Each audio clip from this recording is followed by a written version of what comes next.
अस्सलाम वालेकुम अज़ीज़ तलबा तलबात, आपको कनेक्टेड क्लासरूम में दोबारा से वेलकम करता हूँ। आज जो हम लेक्चर पढ़ेंगे चैप्टर नंबर 13 का लास्ट टॉपिक है फंक्शनल ग्रुप। फंक्शनल ग्रुप के बारे में हम सीखेंगे। आपके बोर्ड के ऊपर भी, स्क्रीन पे भी आपको नज़र आ रहा होगा कुछ फंक्शनल ग्रुप्स मैंने ड्रा किए हैं। सबसे पहले हम इसकी डेफिनीशन, उसके बाद इसकी इम्पोर्टेंस और एक टेबल हम डिस्कस करेंगे जिसमें हम फंक्शनल ग्रुप के जनरल फार्मूलाज को भी डिस्कस करेंगे। और फिर उसके बाद कुछ ऐसी फैमिलीज़ हैं जिसमें कार्बन, हाइड्रोजन, कुछ एटम मिलें तो कौन सा फंक्शनल ग्रुप बनता है, उनको भी हम डिस्कस करते हैं। पेपर पॉइंट ऑफ व्यू से जो क्वेश्चन आएगा उसको भी हम डिस्कस करेंगे कि पेपर में यहाँ से कैसे क्वेश्चन बनेगा। उससे पहले हमने इस चैप्टर के जो कुछ टॉपिक्स थे जिसमें हमने क्लासिफिकेशन ऑफ ऑर्गेनिक कंपाउंड को लास्ट लेक्चर में सीखा था, उम्मीद करता हूँ कि वो टॉपिक आपको अच्छे तरीके से अंडरस्टैंड हो गया होगा। अब हम मूव करते हैं आज के टॉपिक की तरफ जो कि है फंक्शनल ग्रुप। सबसे पहले हम इसकी डेफिनीशन को लिखते हैं और इसकी इम्पोर्टेंस। फंक्शनल ग्रुप पढ़ने का जो रिक्वायरमेंट थी क्यों आई, क्योंकि ऑर्गेनिक केमिस्ट्री में बहुत सारे ऐसे कंपाउंड हैं जो कि लातादार, लाखों की तादाद में, जिनको क्लासिफाई करना आसान नहीं है।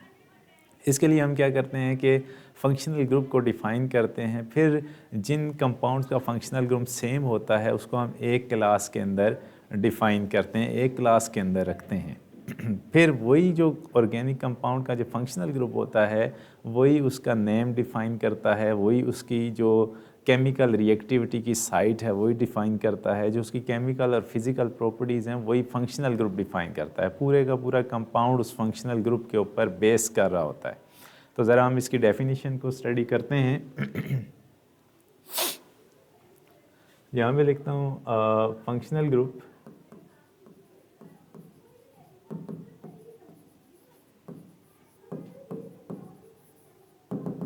फंक्शनल ग्रुप के साथ क्या होगा कि इसमें डेफिनेशन होगी कि an atom or group of atom. ये एक एटम भी हो सकता है और एक ग्रुप ऑफ एटम भी हो सकता है। यहाँ पे मैं लिख रहा हूँ an atom or group of atoms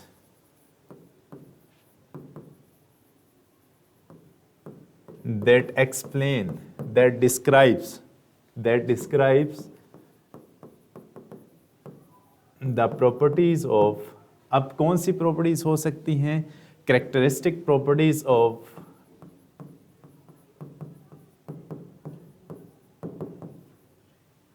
characteristic दोनों प्रॉपर्टीज को डिफाइन करेगा, केमिकल प्रॉपर्टीज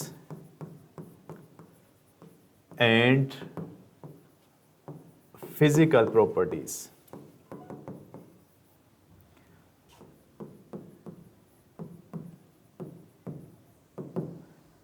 इस एटम या ग्रुप ऑफ एटम को हम क्या कहेंगे? Known as functional group.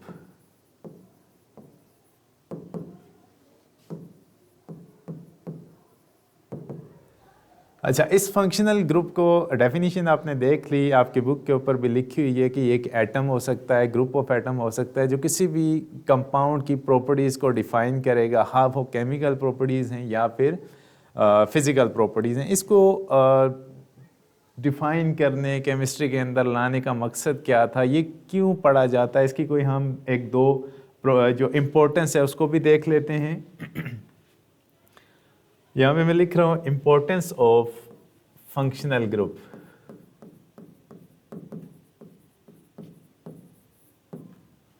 Importance of functional group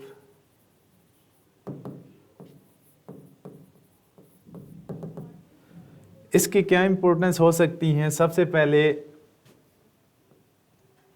और functional group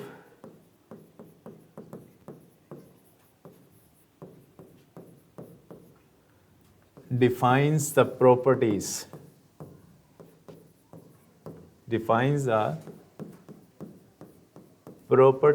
of organic compound। ये आपकी बुक के ऊपर लिखी भी हुई हैं, उसको भी मैं साथ साथ बताऊंगा। प्रॉपर्टीज ऑफ ऑर्गेनिक कंपाउंड, और इस प्रॉपर्टी के अंदर क्या हो सकता है? फिजिकल प्रॉपर्टीज शामिल हो सकती हैं, केमिकल प्रॉपर्टीज शामिल हो सकती हैं। ये क्या करता है? provide site for chemical reaction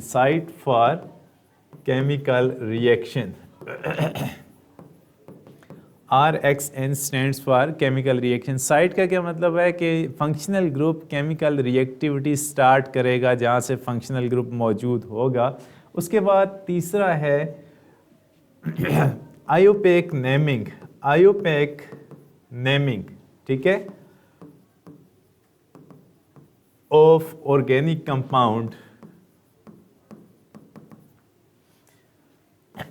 organic compound based on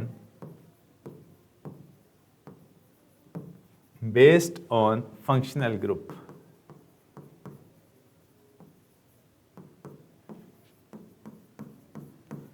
अच्छा, यहाँ पे मैंने आयोपेक नोमेनक्लेचर की बात की है। आयोपेक स्टैंड्स फॉर, ये भी आपको पता होना चाहिए कि ये केमिस्ट्री की एक यूनियन है जिसको हम कैसे डिफाइन करते हैं, international union of pure and applied chemistry.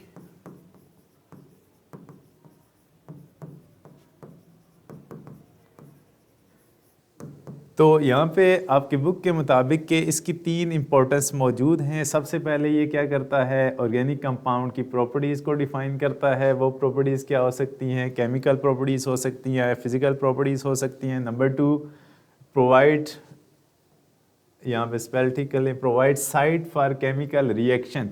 Site का मतलब क्या है कि जहाँ से केमिकल रिएक्शन स्टार्ट होगा वो साइट होगी, वो प्रोवाइड कौन करेगा, फंक्शनल ग्रुप। उसके बाद आयोपेक, इसका मतलब क्या है कि हर फंक्शनल ग्रुप की जो रिएक्टिविटी होगी वो डिफरेंट होगी। उसके बाद पॉइंट नंबर 3, आयोपेक नोमेनक्लेचर। अभी हम कुछ क्लासेस को डिस्कस भी करेंगे। नोमेनक्लेचर क्या होता है कि हर फंक्शनल ग्रुप का एक अलग तरीके से नोमेनक्लेचर किया जाता है। नोमेनक्लेचर मीन कि उसका कंपाउंड का नाम लिखा जाता है, तो वो भी हम डिस्कस करेंगे। जैसे किसी कंपाउंड के अंदर हैलोजन आ जाता है कार्बन के साथ अटैच होकर, तो उसका नाम कैसे लिखा जाएगा। अगर कोई कंपाउंड है जिसके अंदर OH ग्रुप आ जाता है तो उसका नाम आप कैसे लिखेंगे, तो वो बेस करता है फंक्शनल ग्रुप के ऊपर, जिसमें मैंने लिखा है IUPAC naming of organic compound based on functional group. सबसे पहले आपकी बुक के अंदर जो टेबल है 13.3 उसको हम डिस्कस करते हैं, जनरल फार्मूलाज को डिस्कस करते हैं। फिर कुछ क्लासेस आपकी बुक के अंदर दी गई हैं जिसमें कार्बन, हाइड्रोजन और कोई नया एटम इंट्रोड्यूस होता है तो उसको हम कैसे लिखते हैं, उसका फार्मूला कैसे बनता है, उसका नोमेनक्लेचर कैसे बनता है। सबसे पहले हम कुछ कंपाउंड्स को डिस्कस कर लेते हैं फंक्शनल ग्रुप को। टेबल 13.3 है।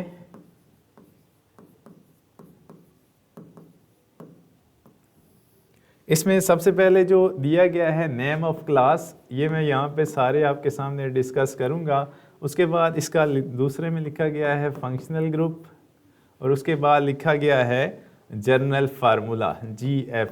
यहाँ पे आप अपनी बुक को सामने रखेंगे। जनरल फार्मूला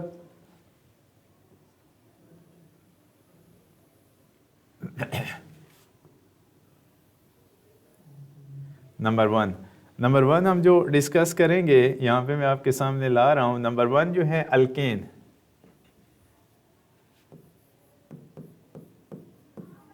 अल्केन हम काफ़ी दिनों से स्टडी कर रहे हैं, जो लास्ट लेक्चर हैं। तमाम कंपाउंड जिसमें सिंगल बॉन्ड पाया जाता है उसको हम क्या कहते हैं, अल्केन। अगर हम यहाँ पे लिख देते हैं इसका जो जनरल फार्मूला है RH, इसका क्या मतलब हुआ कि जो कार्बन एटम होंगे वो हाइड्रोजन के साथ कौन सा बॉन्ड जनरेट करेंगे, C। अगर मैं यहाँ पे लिख देता हूँ फंक्शनल ग्रुप, इसका क्या होगा, यहाँ पे नन लिखा होगा, नन लिखा हुआ है तो इसमें कोई स्पेसिफिक फंक्शनल ग्रुप नहीं है।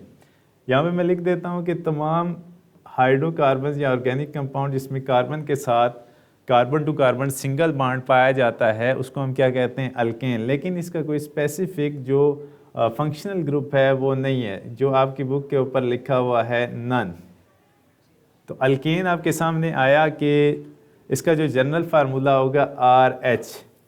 जब भी आप अल्केन का जिक्र करेंगे तो उसका जनरल फार्मूला आपने याद रखना है RH। उसके बाद नेक्स्ट पे अगर मूव करते हैं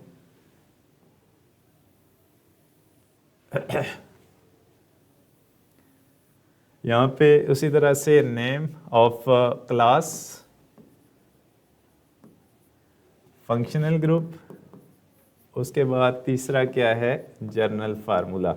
अब जो दूसरा हमने जिक्र किया है वो अल्कीन है।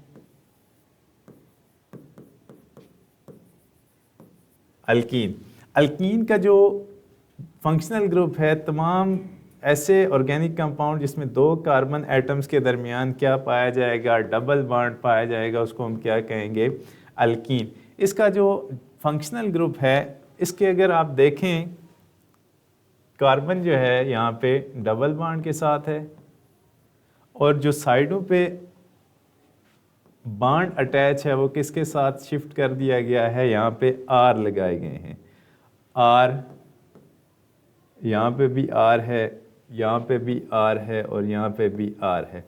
आर को मैंने डिस्क्राइब किया था कि आर क्या है, अल्काइल ग्रुप है। अल्काइल ग्रुप कह सकते हैं, अल्काइल रेडिकल कह सकते हैं। यहाँ पे आर क्या हो सकता है, CH3 हो सकता है, C2H5 हो सकता है, वट एवर यहाँ पे कार्बन मौजूद है। और इसके साथ साथ आपकी बुक के ऊपर साथ लिखा हुआ है कि यहाँ पे आर प्राइम हो सकता है, आर डबल प्राइम हो सकता है, आर 3 प्राइम हो सकता है। इसका क्या मतलब है कि आर जो है, R prime, R double prime और आर 3 प्राइम, ये तीनों एक दूसरे के बराबर नहीं हो सकते हैं, ये डिफरेंट हो सकते हैं। यहाँ पे जो आर लगे हुए हैं ये एक दूसरे के बराबर नहीं हो सकते हैं, डिफरेंट भी हो सकते हैं, सेम भी हो सकते हैं। जिसको अगर प्राइम कर दिया गया है तो डिफरेंट होंगे। अगर सारे आर लिखे गए हैं तो वो सारे सेम हो सकते हैं, मसलन CH3 हो सकता है, C2H5 हो सकता है। अगर इसके ऊपर आपने प्राइम डाल दिया है तो ये सारे आर अल्काइल ग्रुप सेम नहीं होंगे। ये था अल्कीन। अब हम थर्ड पे जाते हैं, अल्काइंस के ऊपर। तीसरा जो है नेम अल्काइंस। अल्काइंस का जो फंक्शनल ग्रुप है उसको अगर हम देखें तो दो कार्बन एटम्स के दरमियान ट्रिपल बॉन्ड मौजूद होगा और इसका एक बॉन्ड आगे शिफ्ट होगा। इसका अगर हम फंक्शनल ग्रुप देखें, जनरल फार्मूला GF, उसका क्या होगा कि ये जो कार्बन ट्रिपल बॉन्ड कार्बन था इसके साथ क्या अटैच होगा, R ग्रुप, अल्काइल ग्रुप। इसी तरह से ये अल्काइल ग्रुप सेम भी हो सकते हैं और डिफरेंट भी हो सकते हैं। अगर हम इसके ऊपर R प्राइम कर देते हैं तो इसका मतलब है ये R और ये R सेम नहीं है। फॉर एग्जांपल अगर हम यहाँ पे कर देते हैं CH3, C triple bond C और यहाँ पे क्या कर देते हैं C2H5 कर देते हैं, तो ये एक बन जाता है अल्काइन का फंक्शनल ग्रुप और उसका जनरल फार्मूला। ये आपके सामने है, ठीक है। उसके बाद नेक्स्ट अगर हम जाते हैं अल्कोहल के ऊपर, नेक्स्ट है नंबर 4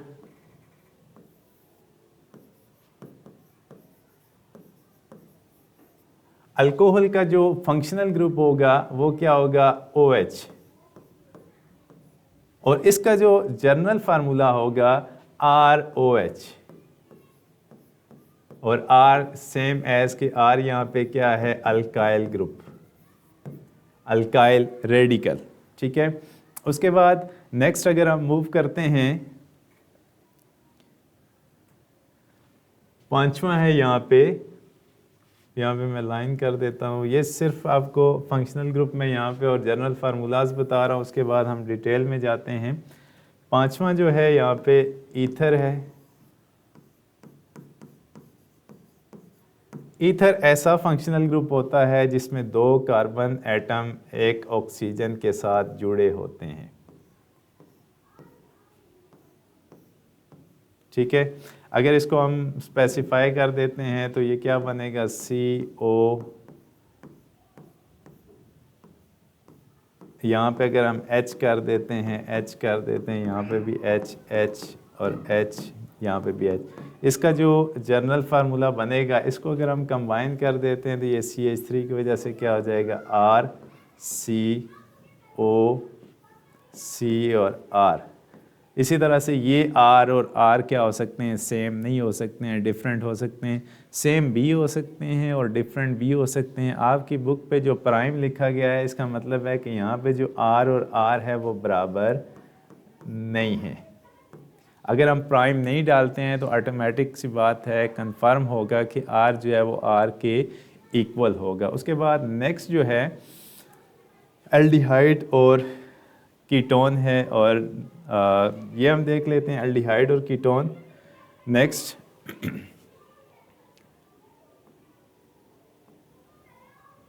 सिक्स,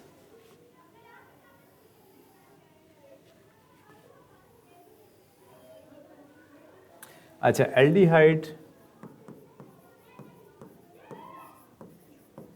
एल्डिहाइड और सातवां क्या होगा, कीटोन, कीटोन्स। और उसके बाद अब ये जो एल्डिहाइड है ऐसा फंक्शनल ग्रुप जिसमें कार्बोनिल कार्बन मौजूद होता है, और ये कार्बोनिल कार्बन किसके साथ अटैच होगा, हाइड्रोजन के साथ। इसी तरह से कीटोन ऐसा फंक्शनल ग्रुप है जिसमें कार्बोनिल कार्बन किसके साथ अटैच होगा, दो मज़ीद कार्बन के साथ अटैच होगा। इस साइड पे कार्बन हो सकता है, लेकिन जो कार्बोनिल कार्बन है इसको भी आपने याद रखना है, इसको हम क्या कहते हैं, दिस इज़ कार्बोनिल कार्बन। ठीक है, यहाँ पे मैं लिख रहा हूँ दिस इज़ कार्बोनिल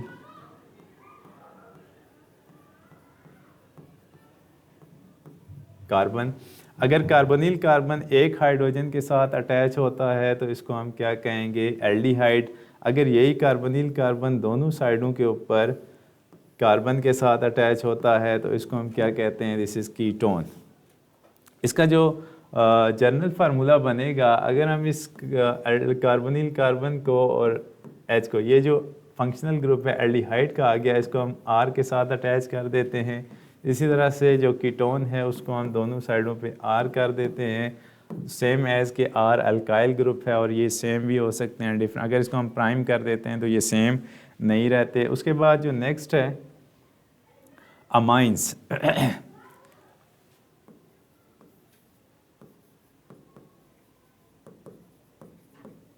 अमाइंस क्या होगा, ऐसा फंक्शन जिसमें डेरिवेटिव्स ऑफ अमोनिया मौजूद होते हैं, NH2। ठीक है, और अगर इसका हम जनरल फार्मूला लिखते हैं तो RNH2। ऐसा कंपाउंड जिसमें NH2 मौजूद होता है उसको हम क्या कहते हैं, अमाइंस, और इसका जो जनरल फार्मूला होगा RNH2। कुछ लोग इसको अमीन्स भी पढ़ते हैं और कुछ लोग इसको अमाइंस भी पढ़ते हैं। नेक्स्ट हम देख लेते हैं carboxylic acid and asters.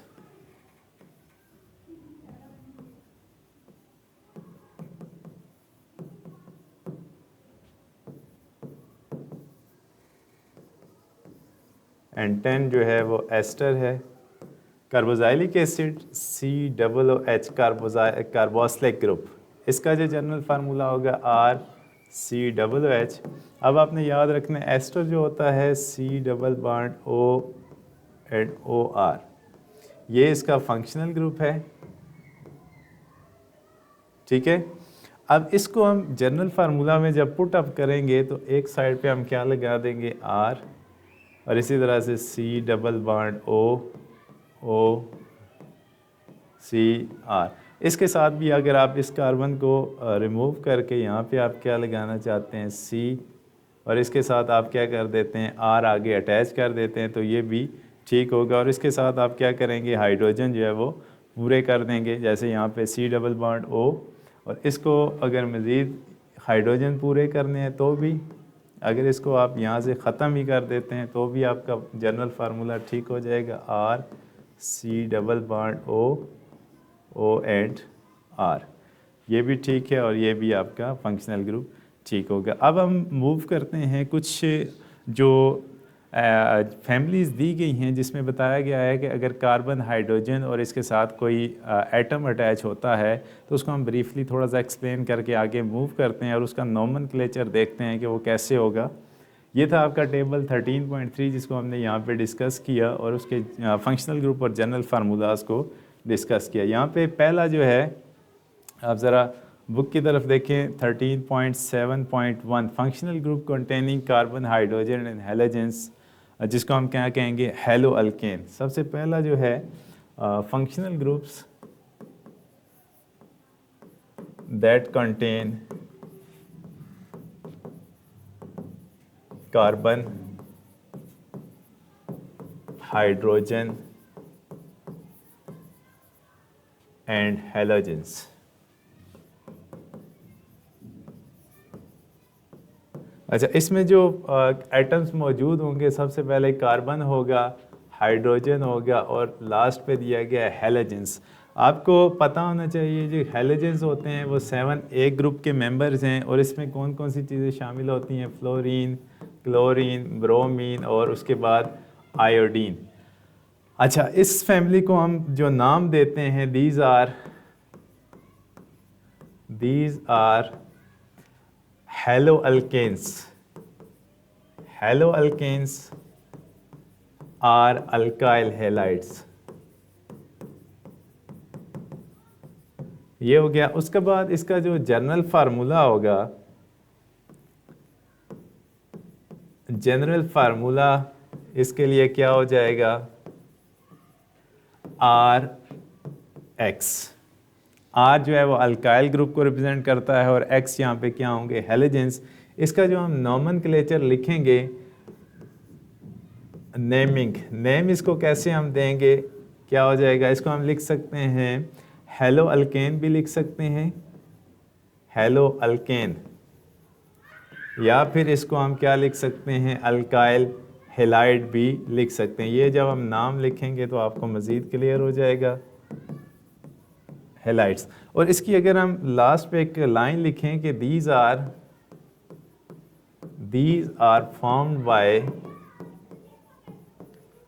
formed by replacing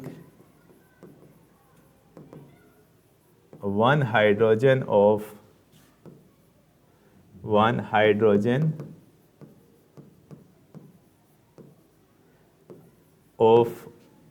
alkane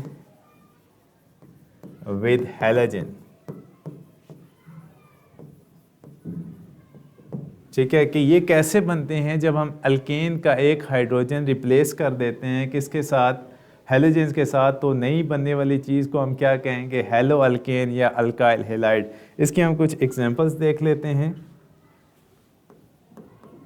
यहाँ पे अगर मैं सबसे पहले स्टार्ट करता हूँ CH3 और इसके साथ क्या कर देता हूँ, Br लिख देता हूँ। उसके बाद जो कार्बन चेन है वो इंक्रीज़ करते हैं, CH3F लिख देता हूँ। उसके बाद क्या कर देते हैं, एक और एग्जांपल लिख देते हैं, CH3CH2 और इसके साथ हम क्या कर देते हैं, I लिख देते हैं। इसका जो नोमेनक्लेचर बनेगा, this is methyl bromide.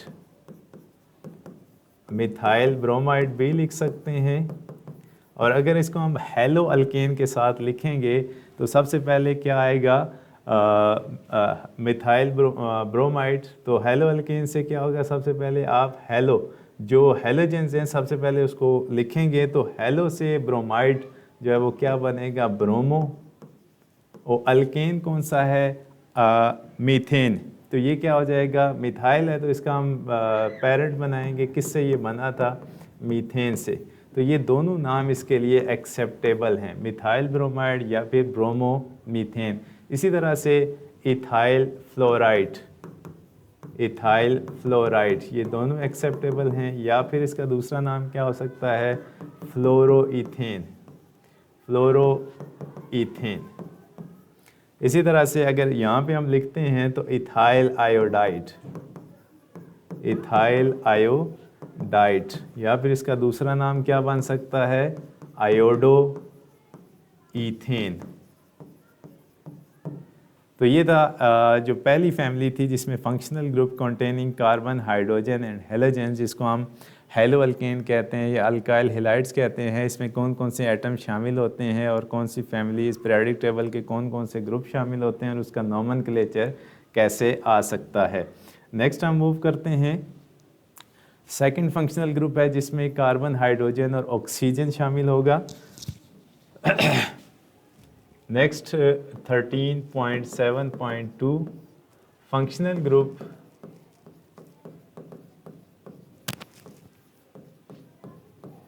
contain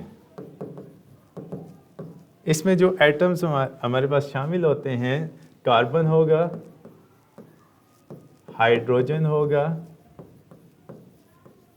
और दूसरा है तीसरा ऑक्सीजन।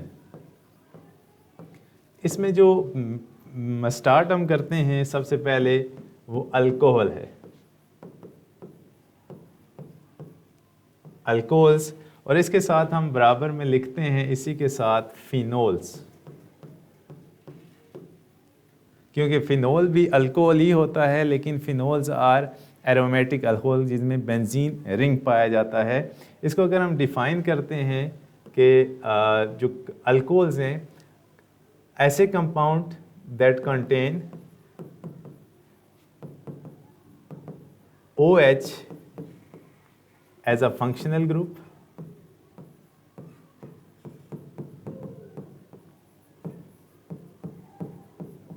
Functional group. इसका जो हम नोमेनक्लेचर लिखते हैं, naming E of alkane is replaced by OL। जितने भी अल्कोहल होंगे उनके लास्ट पे आपको नोमेनक्लेचर में OL लिखा हुआ नज़र आएगा, जबकि फिनोल जो होता है these are aromatic alcohol, these are aromatic alcohol. Aromatic alcohol कौन सा होता है? एरोमेटिक अल्कोहल और जिसमें बेंजीन रिंग पाया जाता है उसका भी हम लिखते हैं। इसका जो जर्नल फार्मूला होता है वो C6H5OH, फिनोल। ठीक है, इसका अगर हम आगे मज़ीद चलते हैं, कुछ एग्जांपल हम इसके साथ अटैच कर लेते हैं। और जो अल्कोहल होंगे अगर मैं लिखता हूँ CH3OH, ये एक अल्कोहल हो गया एग्जांपल में। दूसरा अगर लिखता हूँ CH3CH2OH और इसके साथ एक और लिख देता हूँ CH3 और यहाँ पे क्या कर देता हूँ OH और यहाँ पे भी H। इसी तरह से अगर हम जो फिनोल है उसको लिखते हैं तो वो बेंजीन रिंग के साथ OH अटैच होता है, OH। इसका जो नाम आएगा दिस इज़ फिनोल और ये एंटीसेप्टिक के तौर पे यूज़ होता है, एंटीसेप्टिक। ठीक है, और ऑपरेशन थिएटर के अंदर जो फर्स्ट एंटीसेप्टिक था वो फिनोल था। इसका अगर नोमेनक्लेचर हम लिखते हैं तो क्या होगा, मिथाइल से ये क्या हो जाएगा, मेथानोल। मीथेन से, मीथेन का जो E है वो रिप्लेस्ड हो जाएगा किसके साथ, OL के साथ। तो इसका हम नाम क्या लिखेंगे, मेथानोल कंप्लीट लिखेंगे। उसके बाद मीथेन जो E था वो रिप्लेस हो जाएगा मेथानोल। इसका अगर नोमेनक्लेचर हम लिखते हैं तो ये क्या हो जाएगा, प्रोपेन से, प्रोपेन था, प्रोपेन जो E है वो रिप्लेस्ड हो जाएगा किसके साथ, OL के साथ। इसको अगर हम लिखते हैं तो थोड़ा सा यहाँ पे है कि सबसे पहले स्ट्रेट चेन है, आप स्ट्रेट चेन लेंगे। स्ट्रेट चेन के साथ नंबरिंग होती है, नंबरिंग उस साइड से करनी है जिस साइड से जो फंक्शनल ग्रुप है वो लीस्ट पोजीशन पे होना चाहिए। Carbon number 1, 2, carbon number 3। Carbon number 2 के ऊपर OH ग्रुप मौजूद है तो उसको हम क्या लिखेंगे, 2 प्रोपानोल। 2 प्रोपेन से ये क्या हो जाएगा, 2 प्रोपानोल के। ये जो 2 है ये बता रहा है कि जो OH ग्रुप है वो कार्बन नंबर 2 के ऊपर मौजूद है। ये था जो पहले दो जिसमें ऑक्सीजन शामिल होता है, जिसमें अल्कोहल है और दूसरा फिनोल है। इसके साथ नेक्स्ट जो होगा एल्डिहाइड और कीटोन्स हैं। उससे पहले ईथर, एल्डिहाइड और कीटोन। पहले हम ईथर को डिस्कस कर लेते हैं और उसके बाद एल्डिहाइड और कीटोन्स के ऊपर जाते हैं, थोड़ा सा उसका नोमेनक्लेचर देखते हैं और फिर आगे मूव करते हैं। अच्छा, नेक्स्ट है ईथर्स।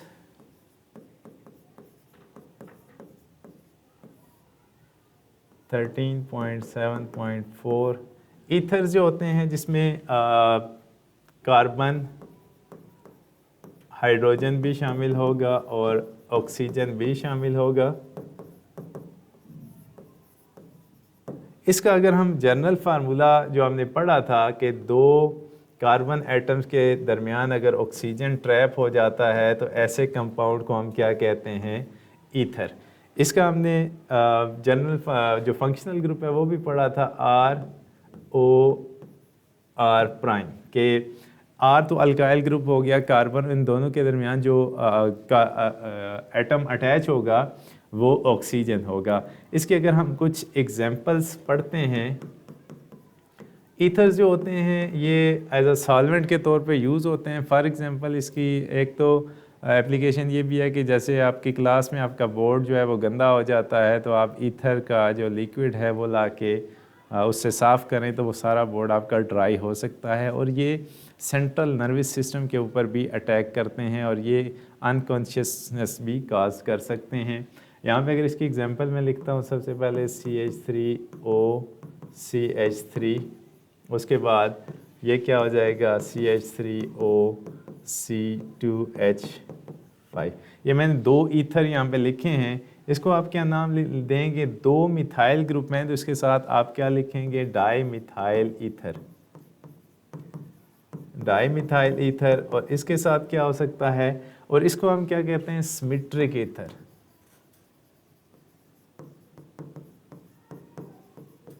सिमेट्रिक ईथर क्या होता है कि जो ऑक्सीजन है इसके दोनों साइडों पे अगर सेम ग्रुप आ जाते हैं तो इसको हम क्या कहेंगे, सिमेट्रिक ईथर। ये जो है अनसिमेट्रिक ईथर होगा। सबसे पहले हम क्या लिखेंगे, इथाइल मिथाइल ईथर, और ये क्या होगा, दिस इज अनसिमेट्रिकल ईथर, कि जो ऑक्सीजन है उसके दोनों साइडों पे सेम अल्काइल ग्रुप मौजूद नहीं है, दिस इज़ अनसिमेट्रिकल ईथर। और इसको हमने इथाइल पहले क्यों लिखा, क्योंकि अल्फ़ाबेटिकली ई पहले आता है, एम बाद में आता है, तो इसके लिए हम क्या लिखेंगे, इथाइल मिथाइल ईथर। ये जो फैमिली थी ईथर्स थी, इसका नोमेनक्लेचर आपके सामने है कि आपने इसको कैसे डिफ़ाइन करना है, क्योंकि नोमेनक्लेचर बहुत सारे एग्जांपल्स मौजूद हैं लेकिन हम इस बुक का जो स्कोप है उससे बाहर नहीं निकल सकते। आपके पेपर में जो क्वेश्चन आएगा उस लिहाज से हम इस क्लास के अंदर डिस्कस कर रहे हैं। नेक्स्ट है aldehyde and ketones, 13.7.5 aldehydes and ketones. Aldehydes हो गया, साथ में यहाँ पे कीटोन्स, क्योंकि ये तकरीबन सेम होते हैं, इसमें थोड़ा सा डिफरेंस होता है। इसमें जो फंक्शनल ग्रुप होगा वो बेस करता है कार्बोनिल कार्बन के ऊपर। ये जो मैंने लिखा है दिस इज़ कार्बोनिल कार्बन, पहले भी मैंने आपको बताया है, इसको आपने पहचान रखना है कि ये क्या है, कार्बोनिल कार्बन। अगर कार्बोनिल कार्बन की एक साइड पे H आ जाता है तो इसको हम क्या कहते हैं, एल्डिहाइड। अगर कार्बोनिल कार्बन के दोनों साइडों पे क्या आ जाए, R तो मौजूद होगा एक साइड पे, अगर दूसरी साइड पे भी R आ जाता है तो इसको हम क्या कहेंगे, कीटोन। ठीक है, उसके बाद अगर इसकी हम एग्जांपल लिखते हैं CH डबल बॉन्ड OH और इसके साथ H, अगर हम कार्बन इंक्रीज़ कर देते हैं तो ये क्या हो जाएगा, H। इसके साथ क्या हो सकता है कि CH3C double bond O CH3, और क्या हो सकता है CH3 CH2 CH3। अच्छा, इसका जब हम नोमेनक्लेचर लिखेंगे एल्डिहाइड का तो शुरू में आपने क्या देखा, ALR है। जब भी आप करेंगे तो आपने एंड पे क्या लिखना है, AL। और कीटोन का जब नोमेनक्लेचर आप लिखेंगे तो लास्ट पे आपने क्या लिखना है, ONE। जो अल्केन है जैसे प्रोपेन है उसका E जो है वो रिप्लेस हो जाएगा किसके साथ, AL के साथ, और इसमें अल्केन का E रिप्लेस हो जाएगा ON के साथ। इसका अगर नोमेनक्लेचर लिखते हैं तो सबसे पहले एक कार्बन है तो ये क्या हो जाएगा, मीथेन से, मीथेन अगर लिखते हैं तो ये मीथेन का जो E है वो AL के साथ रिप्लेस हो जाएगा, दिस इज़ AL। मैथानल, इसका नाम क्या बनेगा, मैथानल। और इसका कॉमन नेम भी है, वो भी आपके बुक पे लिखा होगा, दिस इज़ फॉर्मल्डिहाइड।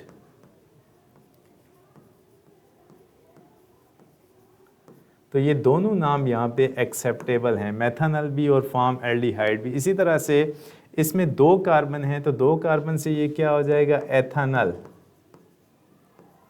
इथेन से एथानल हो गया, और इसके साथ अगर हम इसका कॉमन नेम लिखते हैं तो दिस इज एसिटाल्डिहाइड।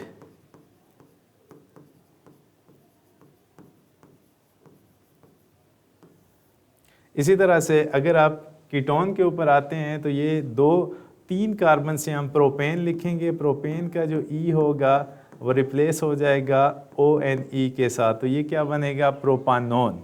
तो इसी तरह से जो दूसरा है ब्यूटेन से क्या बन जाएगा, ब्यूटानोन। और यहाँ पे कार्बन नंबर 2 के ऊपर है, नंबरिंग अगर करते हैं तो कार्बन नंबर 2 के ऊपर आएगा, दिस इज़ 2 ब्यूटानोन। तो इसका जो कॉमन नेम है वो आप लिख सकते हैं एक केस में, दिस इज़ एसीटोन, ये भी इसका कॉमन नेम है, दोनों लिख सकते हैं एसीटोन और प्रोपानोन। इस केस में क्या हो सकता है, अनसिमेट्रिक कीटोन है तो मिथाइल इथाइल मिथाइल कीटोन भी इसका नाम आ सकता है, this is ethyl methyl ketone. ठीक है, अच्छा अब जो है वो टाइम की मुनासबत से हम बुक की तरफ मूव करते हैं कि वहाँ पे जो क्वेश्चंस है उसको भी डिस्कस कर लेते हैं, और जो लास्ट पे एस्टर रहता है उसको भी थोड़ा सा हम देख लेते हैं और क्लास को वाइंड अप करते हैं।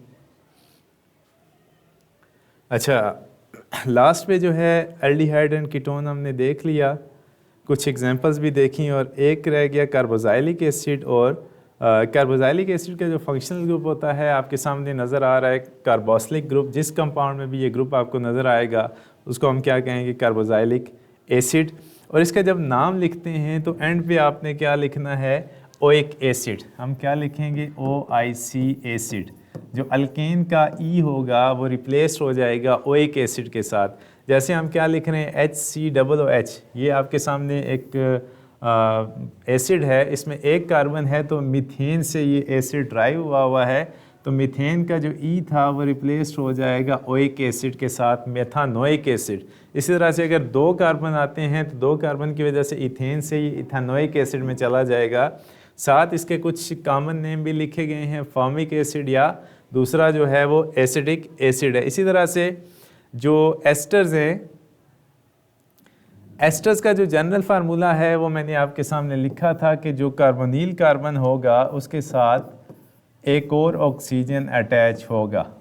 ठीक है, ये इसका क्या होगा, जनरल फार्मूला। इसके साथ मज़ीद आगे कार्बन या R ग्रुप अटैच होगा, ये इसका जो जनरल फार्मूला है। उसके बाद इसका जो नाम अगर कैसे लिखेंगे, तो ये जो मिथाइल एसीटेट, ये जो ग्रुप है इसको हम क्या लिख सकते हैं, एसीटेट CH3। इसको साथ क्या लिख सकते हैं, CH3COOCH3। तो ये जो ग्रुप आपके सामने नज़र आ रहा है, दिस इज एसीटेट। तो इसको अगर मिलाएंगे साथ तो मिथाइल एसीटेट या मिथाइल एथानोएट। इसका एक और नाम भी मिल सकता है कि 2 कार्बन की वजह से इथेन से ये एथानोएट, क्योंकि जब इसको आप अलग कर देते हैं तो ऑक्सीजन के ऊपर नेगेटिव चार्ज आता है, जिसकी वजह से ATE लास्ट पे लिखा जाता है, एथानोएट। इसी तरह से इस ग्रुप को अगर देखें तो 2 कार्बन की वजह से इसको हम क्या लिख रहे हैं, इथाइल एथानोएट। तो साथ में अगर इसको हम मिथाइल को भी मिलाते हैं तो क्या हो जाएगा, इथाइल, यहाँ पे इसने लिखा है इथाइल एथानोएट। यहाँ पे इसको मैं चेंज करता हूँ दोबारा से, कि अगर इसको देखा जाए, ये जो ग्रुप है एथानोएट, और ये साथ में क्या लगा हुआ है, इथाइल, तो इसको जब मिलाएंगे तो ये क्या बन जाएगा, इथाइल एथानोएट। तो यहाँ पे जो था कुछ नेमिंग का हमने डिस्कस किया, और लास्ट पे अमाइड्स हैं। अमाइड्स कैसे होता है कि कार्बोनिल कार्बन के साथ अगर NH2 आ जाता है तो इसको हम क्या कहते हैं, अमाइड। ठीक है, जस्ट आपने नोमेनक्लेचर को याद रखना है, लेकिन पेपर पॉइंट ऑफ व्यू के हिसाब से अगर हम चलें तो उसमें क्वेश्चन कैसे आएगा वो भी आप साथ देख लें। और लास्ट पे कुछ चीज़ें रह गई हैं वो आपने खुद डिस्कस करनी है। तो क्वेश्चन यहाँ से क्या आ सकता है कि आपको बहुत सारे कंपाउंड्स दिए जाएंगे, जैसे आपके बुक के ऊपर classify the compound as alcohol, ether and phenol. आपको ये भी बताया गया है कि इसमें आप अल्कोहल, ईथर या फिनोल कौन सा है, ये कंपाउंड्स आपके सामने रखे गए हैं। तो सबसे पहले आपने उसका जो स्ट्रक्चर है वो देखना है कि वो क्या है। अगर दो कार्बन एटम के दरमियान ऑक्सीजन अटैच हो जाता है तो उसको हम क्या कहते हैं? अभी हमने पढ़ा कि इसको ईथर कहा जाता है। अगर बेंजीन के साथ OH आ जाता है तो इसको फिनोल कहा जाता है। आपने इसको अलिफेटिक अल्कोहल में नहीं लेके जाना, ये जो है एरोमेटिक अल्कोहल है तो फिनोल। अब ये जो है ये अल्कोहल है, यहाँ उसने ऊपर क्लियर कट लिखा हुआ है कि अल्कोहल, ईथर और फिनोल, आप बताएं इसमें से कौन कौन से हैं। तो पेपर पॉइंट ऑफ व्यू की वजह से आपको इनके नाम और इनके स्ट्रक्चर की पहचान होनी चाहिए कि स्ट्रक्चर कौन सा है और उसका हम नाम कैसे देंगे। बाकी जितनी मालूमात मैंने आपको दी हैं उसमें से भी क्वेश्चन आ सकता है, जैसे आप फंक्शनल ग्रुप को डिफ़ाइन करें, इसकी इंपॉर्टेंस क्या है, या ऐसा कोई फंक्शनल ग्रुप लिखें जिसमें ऑक्सीजन 2 कार्बन एटम्स के अंदर अटैच होता है, या कार्बन के साथ नाइट्रोजन मौजूद होता है, या जो कार्बोनिल कार्बन वाले फंक्शनल ग्रुप हैं वो उनके स्ट्रक्चर आप लिखें और उनको क्या क्या नाम दिया जा सकता है। ये चीज़ आज का जो लेक्चर था वो फंक्शनल ग्रुप के ऊपर बेस कर रहा था। इसमें कुछ चीज़ें रह भी गई हैं लास्ट पे, जैसे हमने एक सेल्फ चेक डिस्कस किया एग्जांपल के तौर पे, और बहुत सारी एग्जांपल मौजूद हैं जो आपने एज आ होम असाइनमेंट के तौर पे इनको लेनी है और इसको वाइंड अप करना है। कल हम एक नए लेक्चर के साथ और नए चैप्टर के साथ आएंगे हाइड्रोकार्बन के साथ, उसको भी आपने प्री रीड करके आना है, और कुछ लेक्चर हम हाइड्रोकार्बन के डिस्कस करेंगे। तब तक के लिए मैं आप तमाम बच्चों से इजाज़त चाहूँगा। अल्लाह हाफ़िज़।